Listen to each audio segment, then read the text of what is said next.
Og vægtløfterne holdt ord. Frank Strømbo fra Ålholm løfter her 153,5 kilo.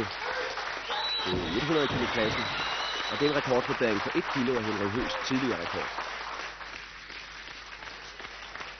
Og så til Henry Høgh, der har sat ikke færre end 26 danske rekorder i år. Først skal han have lidt ammoniak.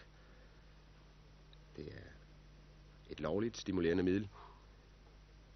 Og her forsøger han i 90 kilo klassen med 155,5 kilo.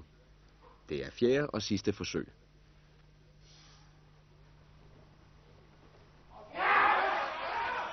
Men det lykkes ikke rigtigt for Henry Høgh i dag.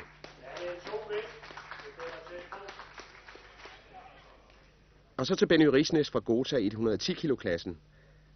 Han skal prøve på at sætte dansk rekord i stød med 192,5 kilo.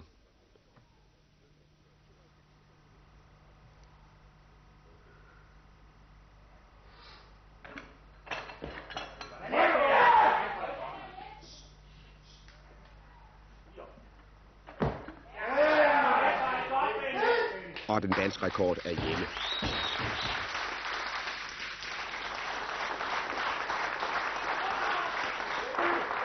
Og så sætter Risnes vægten op med ikke færre end 8 kilo. Der er 200,5 kilo på vægtstangen. Og den danske rekord er hjemme. Hermed er Benny Risnes den første dansker over 200 kilo. Flot klaret og fortjent bifald til Benny Risnes.